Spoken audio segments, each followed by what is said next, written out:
Good afternoon, everybody, and welcome to Beyond the Frame Live. My name is Dottie San Martin, and we have been walking with customers as they've been reopening. And, it's really exciting. We are starting to get new ones every day, and we're so excited to have everybody back. And today I have the distinct pleasure of welcoming John Losito to our show. John, welcome. Well, thank you, Dottie. Thank you for the nice words. It's so nice to have you here today. John, we have seen many proprietors that have shared with us that reopening, they weren't really sure what to expect. But one thing we found in common with most bowling centers is that the first ones that they're seeing back upon reopening are their competitive bowlers. Has that Absolutely. been the case? Absolutely. I knew from the get-go that when we were able to reopen back there in July, that it was going to be our traditional customers were going to be the ones coming through the door first. They were the ones that were ordering the food while we were closed. We could sell, food and drinks, and which was a bit of a challenge during our renovation. But they were the ones that were helping us try to get by. And sure enough, they were the first ones in the door on that first day we opened and have been ever since. So it's really, really great to see them all. Let me ask you a question. Why do you think that is? I think it's as simple as the thought that they're comfortable with us. I think our traditional customers, the ones that come, to play leagues or bowl tournaments or whatever the case might be, they know us, both from the personal level and then from the business side. They know that we're going to do what we can to keep them safe. We're going to try to get them an environment that they can come and finally do something other than, being quarantined at home. So I think invariably the relationship and the history that we have with our customers is what's allowing them or what's really driving them to be the ones that have shown up here first. Well, and we were chatting a little bit about this before the show. Bowling is a very social sport. When you have competitive bowlers and they're coming in on a regular basis and you're seeing them, it's very easy for you to know their name. You see their name up on the monitors, and you know a little bit about them. That gives that bowler such a warm feeling. They feel like they're part of the family. Absolutely. And that in itself is a reason to want to come in. It's a reason to want to competitive bowl, in my opinion. Sure. How do you, from a competitive bowler standpoint, how do you continue getting competitive bowlers involved at Sun Valley? That's a great question. It's obviously not as easy as it used to be decades ago, but there's still a method to the madness, I think. Invariably, we have what I call the stepping stone program. And the thought is we start with some sort of open play program that we just discover people like to come to week after week after week. I mean, we often joke about the fact that, we'll see these same open play customers, 8, 10, 12, 15, 20, 30 weeks in a row. But if we were to tell them, hey, we want you to bowl in a league and, commit to doing it, they invariably, shy away from that. But what we've learned is that if we can get them, through the concept of at least committing short term, to like an 8-week program or even a 12-week program, we have a much better chance at getting them onto the traditional level, what you would call a 35-week league bowler, or Nancy Shank would call a 37-week league bowler. But you lose them along the way. Invariably, you start with a large mass and then you only get a few to go on, and you only get a few to go on from there. But that's, again, it's all right. Some is better than none. So, it's just a continual loop of stuff that we do. And I, get with my night managers. Invariably, they'll know some of these open play customers, obviously much better than I do, because they see them every, Tuesday night at 9:30. So they'll say, oh yeah, so-and-so from, and I'm like, who are you talking about? And then, open play bowler has been bowling, here every week for 3 months, so it's those type of, interactions and relations. You got to kind of learn to drive some of that and kind of coordinate it with your staff to kind of try to start picking some of these, potential, next step. Exactly. Well, and as you said, it's stepping stones. And if you can get a customer coming in and enjoying what they're doing, maybe they're not, 200 plus average bowlers, but they're enjoying it. They're coming in on a routine basis. It's to get them in something non-traditional even, and then kind of grow them into that more competitive. Part of that also goes with helping them to refine their game and build their confidence and learning how to do it better, I think. Yeah, do you agree with that? Yeah, I agree, and I put my money where my mouth is there because I actually own my pro shop, Dottie. I actually have a IPSIA certified silver level USBC instructor on my staff, and a part of his job is to routinely go through leagues and just interact and or talk with customers besides the ones that he already invariably knows. I mean, we have our on-site pro shop, which works out pretty well, but invariably, we get new teams that, either or new people on a team that really just have never bowled. We try to identify them somewhat early in the season and offer them, he has the ability to offer them free coaching time and or lessons. He sells lessons also, obviously, if, as we get to the higher advanced stuff. Both BPA and USBC have done a really great job at, launching programs for, getting people to learn how to bowl. It's all out there, available at anybody's fingertips. And we just try to drive some of that because you nailed it, Dottie. Nobody likes to do what they're bad at. Exactly You don't, I don't, it's not any fun. And invariably bowling's supposed to be fun. It's right. a social situation, but invariably we do stuff that, is just a good time. So, but nobody likes to be embarrassed. Well, It's absolutely. human And nature. So you're on public display too. So I mean, if you're if you're a somewhat shy person and you really aren't sure if you have the skills, it is very intimidating. Unless you have the ability to seek someone to help you out. So I think that's really a great way to get people into it is to build their confidence and have that availability. And you spoke about Pro Shop.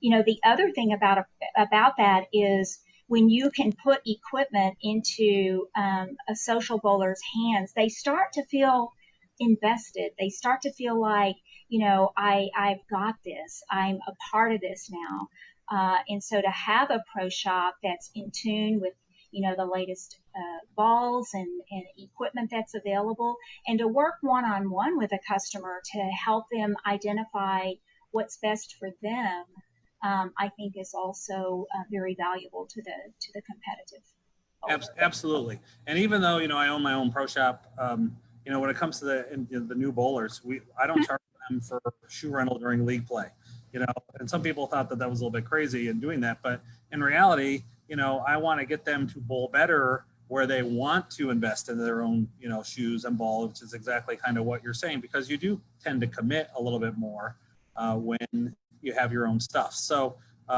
yeah, absolutely. You kind of hit the nail on the head there. Yeah, and we've had several proprietors share with us that part of the reason they felt that the competitive bowler was the first back in is they've got their own equipment, they're comfortable with it. It's a feel good place. So Yeah. I think that's really important. The other thing, and you spoke a little bit to it earlier.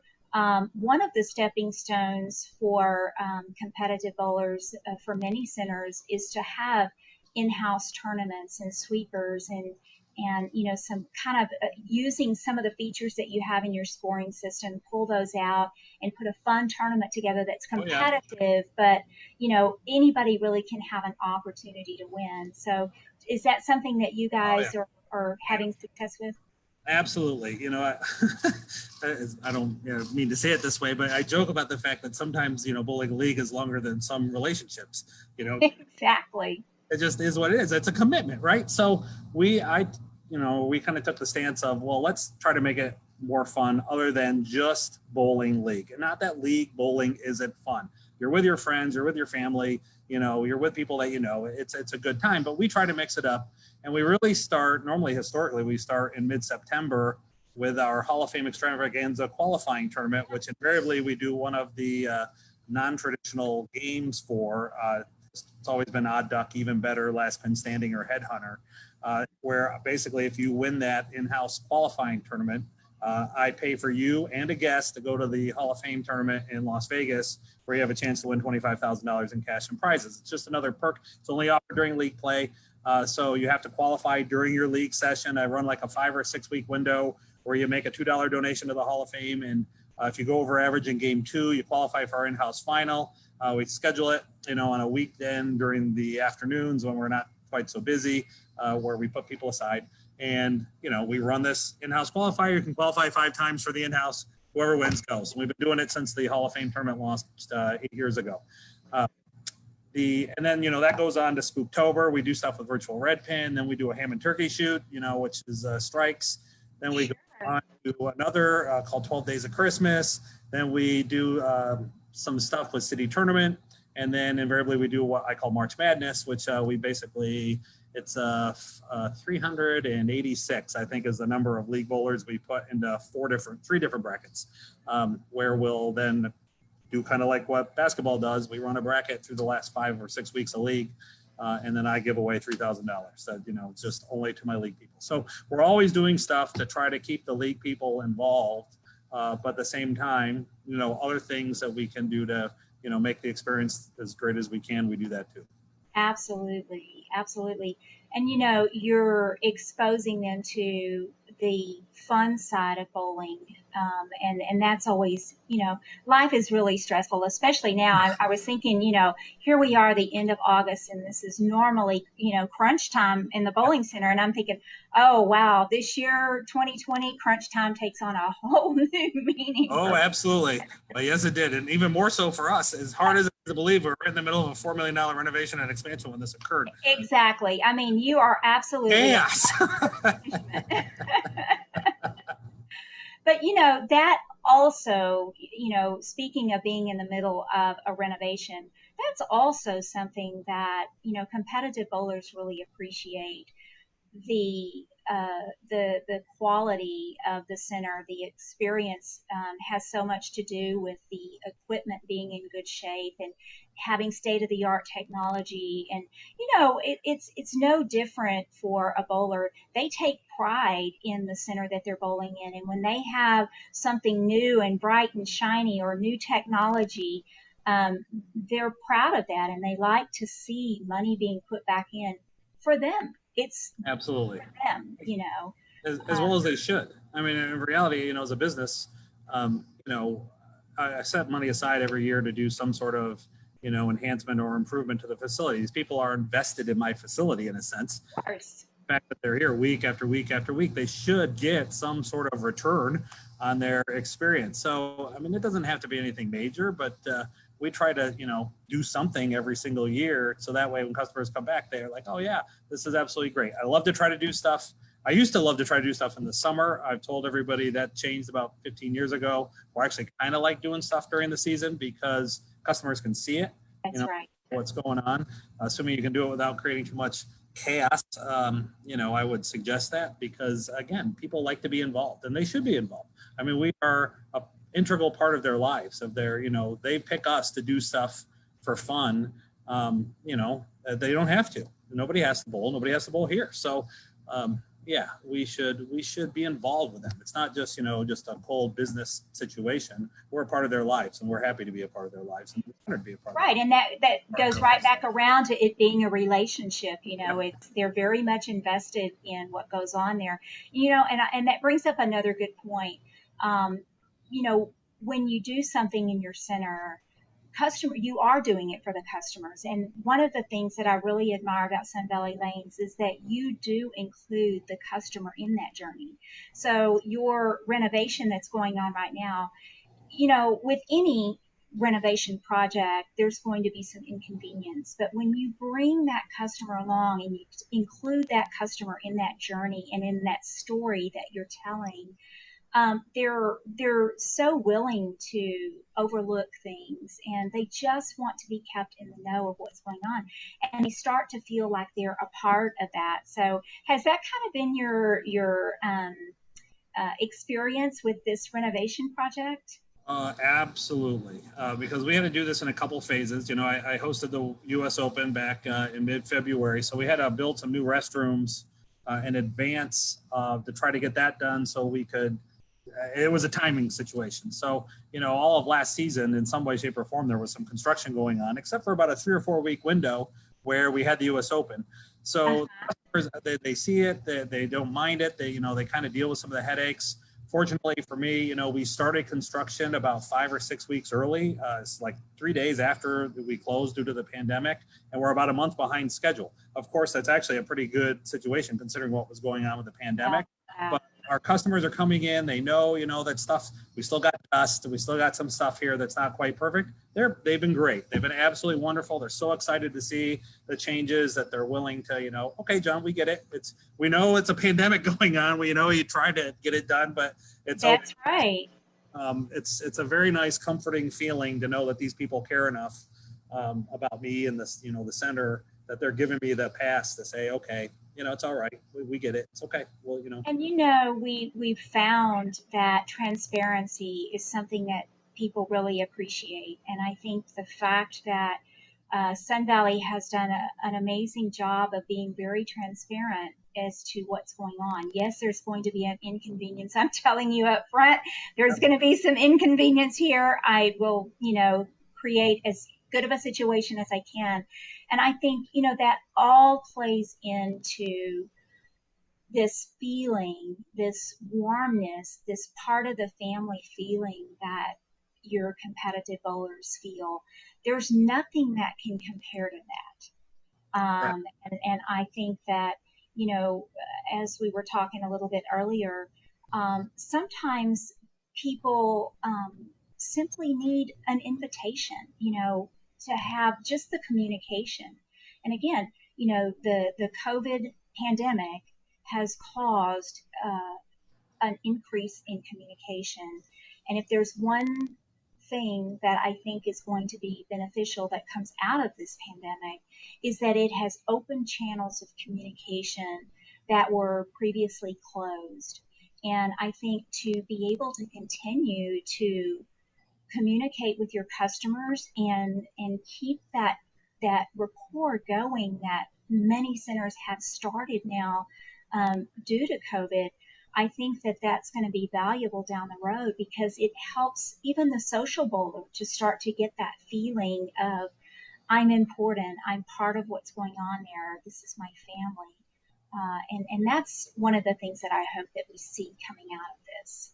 I agree with you, Dottie. We had a fairly strong social media presence prior to the pandemic, but for everybody out there, if you've never really had the opportunity to do it, now is the time to do it. Or, because let's be honest, I mean, people were stuck at home. They kind of had nothing else to do, but sometimes search on social media. So we saw our, hits and our page views and stuff go up, which seemed a little bit counterintuitive in some regards because we weren't open, but people just wanted to see what was going on. And invariably they shared stuff and told other people. And if you don't have that relationship, you should try to build it because it is invariably very valuable in more than one way long term. Absolutely. I want to give a shout out, John. We've got some people they're saying hello. We've got Mario here. We've got Jonathan. Joe Rusin says, "Hey Dottie, hey John, hey Joe." Hello.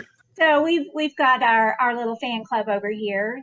So John, before we wrap it up today, let me ask you if you have something that you would like to leave our viewers with as to how they can grow and nurture their competitive customers, what would that be?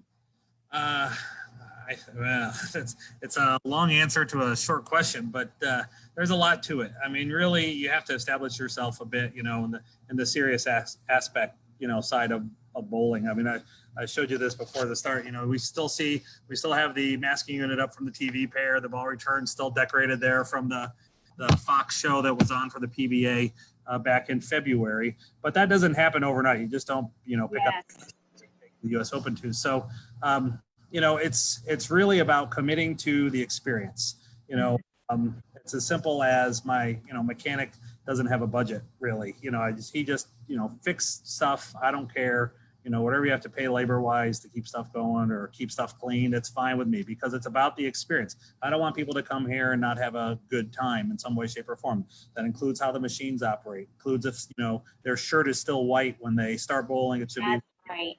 It's when making sure the beer is cold, the pizza's hot. The bathrooms are spotless. That was the best that we can. So there's a lot to it to make it so people understand you're really serious about the whole deal. And then it's, a bit of a commitment in the sense of, I know there are times, where I could have probably made more money doing some open bowling or something, but it was more important to me to bring the competitive aspect of stuff. So, state high school championships on a weekend in February, where normally I would just be wall to wall with open play customers. I'd give up 16 of my lanes all weekend to build the arena for the TV show that was broadcast statewide.